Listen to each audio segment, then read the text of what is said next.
Magandang gabi, Boss Pao. Ako si Ramon. Isa akong simpleng empleyado na lumaki at naninirahan sa Lucban, Quezon. Isang bayan na kilala dahil sa Pahiyas Festival. Malamig na klima at mga bundok na pumapalibot dito. Ngunit sa likod ng kasayahan ng bayan, may mga kwentong hindi basta-bastang ikinikwento, lalo na kapag gabi. Ang isa sa mga kwentong iyon ay ang aking personal na karanasan. Ang pagkakatagpo ko sa tinatawag nilang maling bisita. Noong taong 2016, umuwi ako mula Maynila matapos ang ilang buwan na hindi pagbisita sa pamilya ko. Ang bahay namin ay nasa isang liblib na bahagi ng Barangay Kulapi. Halos 3 kilometro mula sa bayan at nakapalibot sa bukirin at kakahuyan. Doon ako pinanganak at lumaki. Kaya kahit madilim at katahimikan ang bumabalot sa lugar, sanay na ako. Ngunit noong gabing iyon, hindi ko inakalang magsisimula ang pinakakatakot-takot na yugto ng buhay ko. Eksaktong 10:00 ng gabi nang makarating ako. Tahimik ang paligid, tanging huni ng mga kuliglig at lagaslas ng mga dahon ang maririnig. Ang nanay at tatay ko ay tulog na, kaya dumiretso ako sa aking silid. Ngunit bago ako makatulog, may narinig akong katok sa pintuan. 3 beses yon, malakas at mabigat. Hindi ako agad tumayo, Boss Pao, dahil iniisip kong baka kapitbahay o kamag-anak na dumalaw. Ngunit nang sumilip ako sa bintana, nakita ko ang isang babae nakatayo sa may pintuan. Hindi ko siya kilala, ngunit suot niya ang damit na parang taga-baryo. Lumang saya iyon, kulay puti at may panyong nakatabon sa ulo. Ang mukha niya ay hindi ko maaninag dahil nakayuko siya. Kinabahan ako, Boss Pao, ngunit sinubukan kong huwag magpahalata.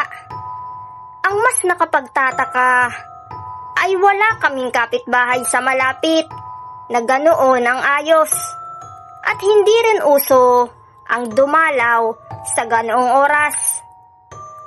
Naisip ko tuloy ang sabi-sabi ng mga matatanda, huwag basta-basta magbubukas kapag gabi at hindi kilala ang kumakatok. Baka hindi tao ang bisita mo. Dahil dito, Boss Pao, nagpasya akong huwag buksan ang pintuan. Ngunit hindi siya tumigil. Paulit-ulit ang kanyang katok. Minsan ay mabagal, minsan mabilis, parang nagmamadali. Kasabay ng katok, naririnig ko ang malamig na tinig mula sa labas. Inuusal ang pangalan ko. Ramon, pagbuksan mo ako. Galing pa akong Maynila. Kinilabutan ako dahil walang ibang dapat na makakaalam na kararating ko lang mula Maynila maliban sa pamilya ko. At wala akong naalalang nagsabi sa sino man tungkol sa pagbabalik ko. Nagpatuloy ang kababalaghan. Sa sumunod na mga gabi, lagi siyang bumabalik. laging kumakatok at laging nag-aanyong tao. Minsan ay matanda, minsan bata, minsan naman ay lalaki, minsan babae. Ngunit may isang bagay na hindi nagbabago. Laging nakayuko ang ulo at hindi mo makikita ang kanyang buong muka. Minsan, Buspaw, dumating ako galing bayan, bandang 9:00 ng gabi. Habang naglalakad ako sa madilim na daan, bigla kong nakita ang isang lalaki sa unahan. Tila nag-aabang. Nang makalapit ako, ay nakita kong kapareho ng suot ng tatay ko ang kanyang damit. Kupas na polo at sombrero. Ngunit may kakaiba. Ang kanyang mga paa ay nakaturo paatras, hindi pa abante.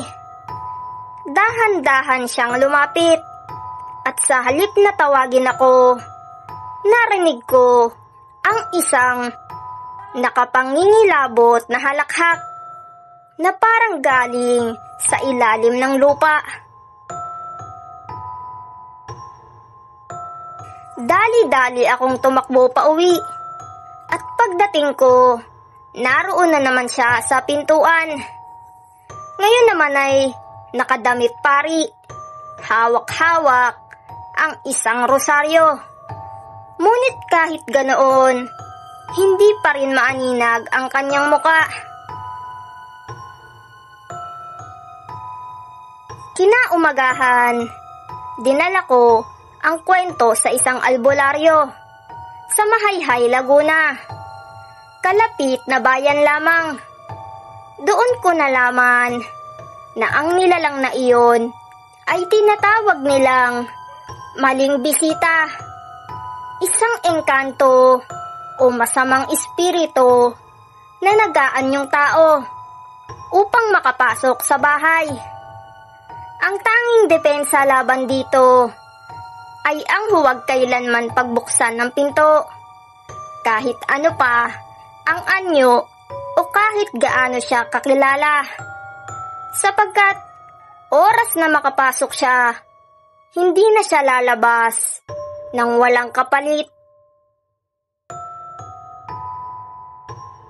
Pagbalik ko ng bahay, nagsabit ako ng bawang, ng asin at mga dasal sa paligid ng pintuan. Ngunit hindi pa rin siya tumigil. Dumadalas ang kanyang pagdating.